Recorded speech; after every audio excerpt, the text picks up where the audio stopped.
थे और जिन मुद्दों पर हम चुनाव जीत कर आए, मुझे सौभाग्य रहा 6.5 साल मैंने कांग्रेस पार्टी का अध्यक्ष रहकर काम मैंने किया प्रदेश के अंदर। और जिन 5 साल हम विपक्ष में रहे, जब कांग्रेस पार्टी का संख्या बल मात्र 21 रह गया था 200 में से 2013 में, तब उस समय के अध्यक्ष राहुल गांधी जी ने मुझे ये जिम्मेदारी दी थी कि मैं पार्टी को पुनर्जीवित करूं।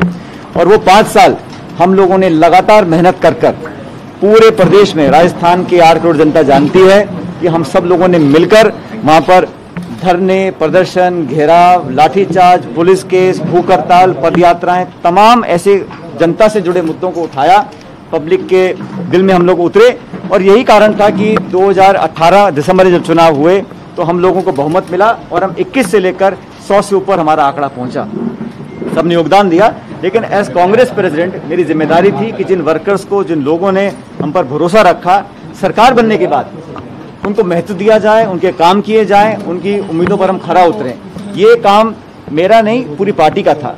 लेकिन 1.5 साल में जो काम हम लोगों ने किया, उसमें इस गति से हम काम नहीं कर सके और मुझे लगा कि काफ़ी लोगों को ये लग रहा था कि हम पब्लिक के प्रोमिसेस को पूरा नहीं कर पा रहे हैं। इसलिए उस दिशा को बदलने की ज़रूरत थी। Functioning, governance, delivery on promises, ये सब इशूज़ को लेकर हमने कहा। और मैंने हमेशा से कहा, प्रदेश में बहुत से नेता हैं, कोई 1 या 2 या 5 नहीं है। एज कांग्रेस प्रेसिडेंट 5 सालों तक हमने हर नेता को साथ लेकर काम किया, हर समाज के वर्ग को लेकर साथ काम किया और उसी का परिणाम था कि विकट परिस्थितियों में, बहुत कठिन चुनौतियों का सामना करते हुए, आप कल्पना कीजिए जब केंद्र में सरकार बनी उस समय पूर्ण बहुमत लेकर भाजपा की सरकार थी। राजस्थान के अंदर 200 में से 163 सीट बीजेपी जीत चुकी थी। उन कठिन परिस्थितियों में कैसे कैसे हम लोगों ने कम संसाधन होते हुए भी अपनी ताकत और नौजवानों किसानों को साथ लेकर सरकार का निर्माण किया। अब सरकार निर्माण करने के बाद अगर हम उन वादों को पूरा नहीं कर पा रहे हैं और हमें वो मान सम्मान और जगह नहीं मिल रही काम और ऑपरेट करने की, तो उस पीड़ा को बताने का एक फोरम होता है, उसका हमने इस्तेमाल किया। और कल जब प्रियंका जी और राहुल जी से हमारी मुलाकात हुई, इन सब बातों को हमने रखा।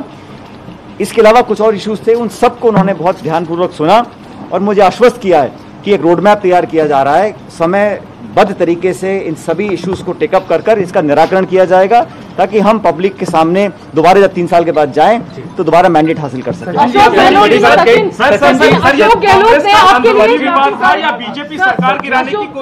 गहलोत ने काफी सारे आपको लेकर के टिप्पणी की, निकम्मा, नकारा, छुरा घोंपने वाला, ये तमाम शब्द आपके लिए यूज किए उन्होंने। देखिए, अभी क्या उनके साथ काम कर पाएंगे? उनका नेतृत्व मंजूर है? अभी ऐसा है, मैंने अपने परिवार से अपने जीवन में कुछ संस्कार हासिल किए हैं और कितना भी मैं किसी का विरोध करूं, वो कोई भी नेता हो, किसी दल का हो, मेरा कट्टर दुश्मन भी अगर हो किसी और दल में भी हो, तब भी मैंने कभी इस प्रकार की भाषा का उपयोग नहीं किया।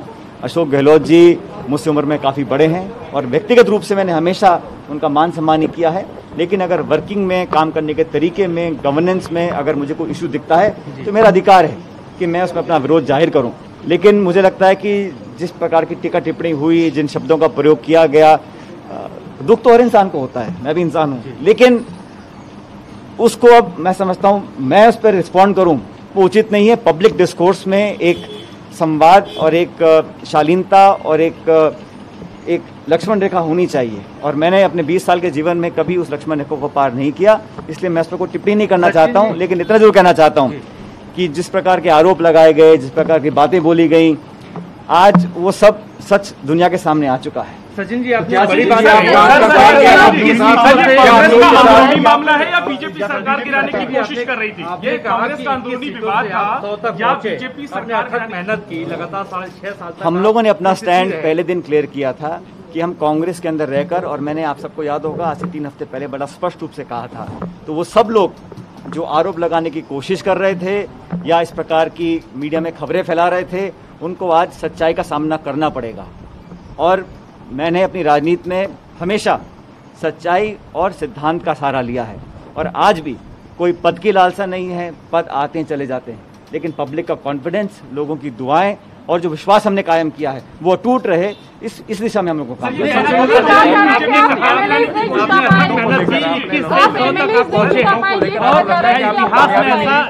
मुख्यमंत्री पद छोड़ा आपने, प्रदेश अध्यक्ष पद छोड़ा आपने, क्या आपको मुख्यमंत्री बनाने को लेकर कोई सहमति हुई? ऐसा है, हम लोगों ने सरकार बनाई, सबके सहयोग से बनाई और सरकार बनने के बाद मुझे लगा कि सत्ता और संगठन को मिलकर काम करना चाहिए। कि सरकारें कब बनती हैं? जब संगठन कामयाब होता है। संगठन कब कामयाब होता है? जब कार्यकर्ता खून पसीना बहाता है। तो जिन सब लोगों ने लाठियां खाई हैं, जेलों में गए हैं, बहुत यातनाएं सहन करी हैं, उन लोगों के मान सम्मान की रक्षा हम लोग नहीं करेंगे, उनको सत्ता का भागीदार नहीं बनाएंगे, उनको एहसास नहीं होगा कि आज उन लोगों के सहारे हम लोग सरकार में आए हैं, तब तक हम संगठन को और मजबूत नहीं कर पाएंगे।